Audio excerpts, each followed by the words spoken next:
as you do research on our mitochondrial DNA, you find that it goes back into the range of 150,000 years based on the mitochondrial DNA, which is, I think, pretty much incontrovertible. If we're 150 to 200,000 years old, that throws a huge, gigantic wrench into the establishment position that we evolved from creatures that were walking upright approximately 4 million years ago. The early Australopithecines, Lucy, everyone is familiar with her, at around 3.2 to 3.5 million years ago, and they're finding new ones all the time. And all they say is to qualify as human is to be upright walking. If you're an upright walking pre-creature, you're called a pre-human. And even though all of those creatures, right through Neanderthal, from Lucy at 4 million years ago, right through the Homo habilis, Homo erectus, Neanderthal to Cro-Magnon, right up to Cro-Magnon, all of those creatures don't look anything like human beings as we are today. They are as different from us as primates. In fact, they look like primates. They look like upright walking primates. Up through Neanderthal, back to Lucy, and whatever's going to come before her. What could make something change so radically, literally overnight, in anthropological terms, and be anything remotely associated with Darwinism?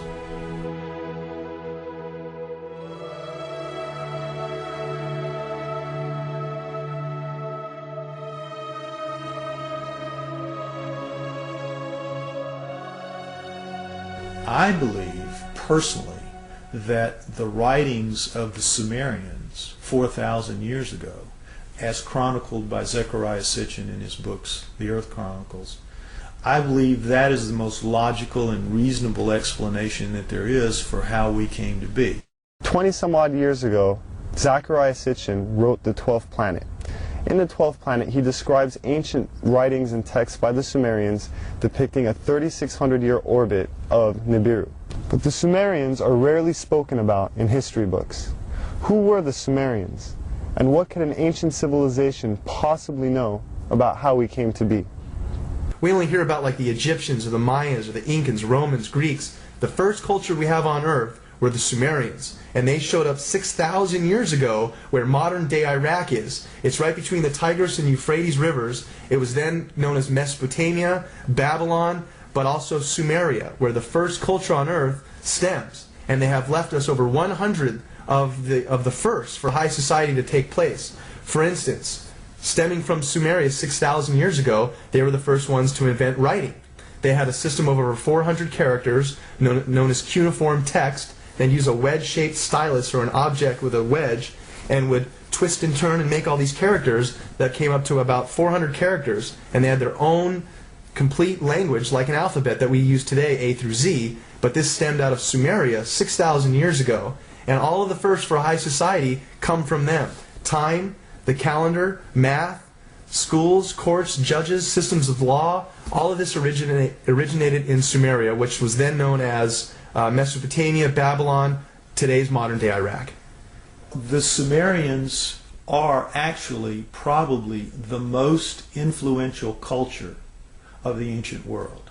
Not the Egyptians, not the Greeks, not the Romans, the Sumerians. The Sumerians invented, for example, the zodiac. All of the symbols that we still have today for the zodiac was created by the Sumerians. They tell an incredible story, the Sumerians do, of the Anunnaki, which is that there is another planet in our solar system, that gods, super beings, live on this planet, that these beings come to Earth.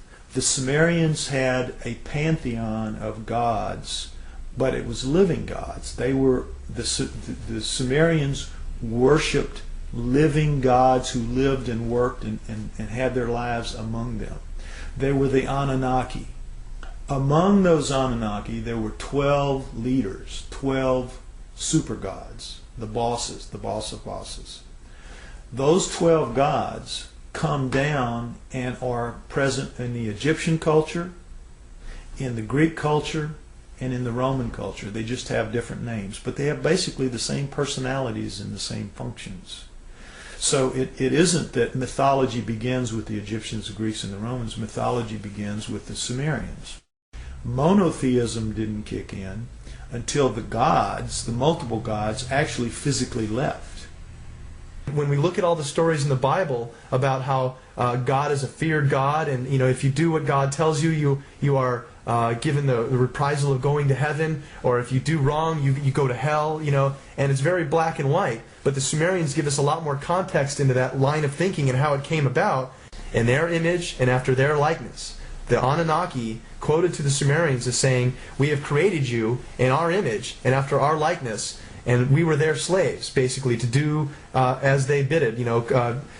Mine the gold, do their daily chores. We were basically their slaves. The leader said, "We'll make you a slave. We'll make you a servant."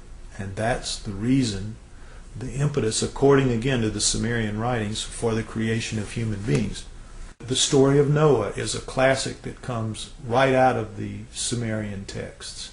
The word Eden, the Anunnaki called the land where they lived the Eden. The Adam, they called the worker slave that they created the Adamu, plural. Could the Anunnaki have genetically engineered humans? It sounds incredible until we consider that we ourselves genetically engineer the fruit and vegetables we eat every day. From tomatoes to apples and oranges to cloning Dolly the sheep. If we can genetically manipulate DNA, then who's to say that we weren't created or our DNA wasn't tampered with by another race of beings in the past? Now the question is, were we? Did they? And if we were, there must be some empirical evidence, some clues left behind, besides writing in a text that points to this. If you look at the human genome, you'll see that it looks very much like a primate genome, except the second and third chromosomes are fused into one.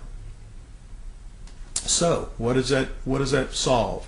It gives you all the chromosomal material of the primate, but it's now only taking up the space in the combining process of 46.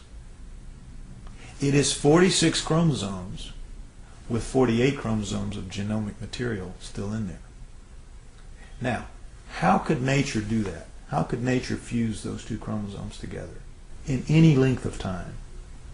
It wouldn't happen. It couldn't happen. That was done. According to Sitchin, we were created genetically by the Anunnaki as a worker to mine gold for them, to serve them. People out there, even if you're not a scholar, even if you're not anything, if you open your eyes a little bit to this and you start just doing your own research, you're going to find paths there that lead you to some things that are going to awaken new ideas into you. And the next few years, I think we're going to see a watershed of information that is going to absolutely rewrite every book of history. There is evidence left over this entire planet when you start thinking, and you must believe, that we are the offspring of these people.